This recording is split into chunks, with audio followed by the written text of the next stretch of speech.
sister is around as well. It's nice having family somewhat nearby. They live in Canada, which is not very far away. But this is something that immigrants deal with a lot of the time. That I'm here, my sister is here, but my mom lives in India.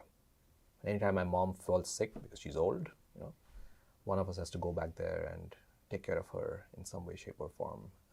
This is something that a lot of my immigrant guests on my Immigrant Computer Scientist podcast brought up. Sometimes like family back in their country where they grew up. I initially, when I had my initial list of default interview questions, this was not one of my questions. But in my very first interview, at the very end, I asked my guest, is there anything else you want to talk about which we haven't talked about? And she said, I thought you would ask about our parents who are left in our home country. I'm like, yeah, let's talk about that. And so that's where I kind of included that question, even though I don't ask it all the time consistently.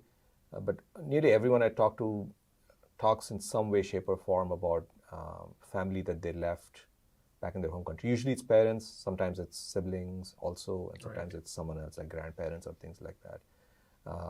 And it's some people have their parents or grandparents move here to this country. They immigrate through a green card and then become a U.S. citizen. But it's hard to do, when you have grown up and spent a large part of your life in a country for whatever, 60, 70 years, and then someone says, okay, move to a completely different land. It's like uprooting all the social network connections and all the roots that you have laid down there. And sometimes people just don't want to do that, right?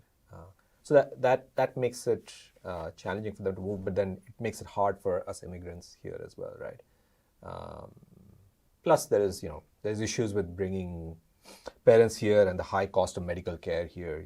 All of that stuff plays in. So, yeah, especially the elderly. It's hard for we're both from different places.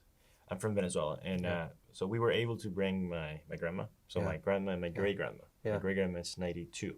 Just had it. Wow. My grandma's about almost 70, and even though she's happy and everything, especially after he's basically we're all here in that sense. But it still is very hard for her in the sense of the language, family, friends, and especially at that age where you're thinking about being with friends and just thinking about it's just different. Having to think about I don't know the language. I don't feel like it's not necessarily imposter syndrome, but it's some different sort of a thing where you're here, but you're like you don't feel completely here, and it's just a really hard thing, especially for people that age, because you're young and you distract yourself with projects and things and whatever. You don't think much about these things. But for them, it's not something you cannot not think about. And culturally also it's very different here than most other countries. Like Venezuela and India certainly, like it's very typical to just go knock on your neighbor's door and ask for sugar or milk, or just go there and just sit for like half an hour and talk. Here you wouldn't do that. It's very formalized here. Yeah, exactly. Yeah. I guess in some parts of the U.S. they do it, but not as much as like in most other countries. So that's certainly something that every time my mom comes here, she's come here enough times. She visits me enough often. She's been here enough times that she kind of knows the U.S. way of life. She's like, this is so weird, like you guys, like I cannot go and knock on it. She'd say to me, let's go just like knock on your neighbor's door and talk to them. Like, Mom, we don't do that here. Like, but I see them on the street and you talk to them on the street. Why can't we just like go there or invite them over? I'm like, we could do that, but it has to be a bit more formalized, like you say. It's just very different, and I think that makes it a little bit harder. Yeah, we same thing. So in his apartment, it's just like a bunch of people. It's like I don't know, like maybe 60 people on the floor, and just what is this? 60 people, 60 things you can learn, stories and things. So one day we had some time. We just started knocking on the door. And you'd be surprised. A lot of people didn't knock. Somewhere weird. They didn't like, oh, what? Do you want something?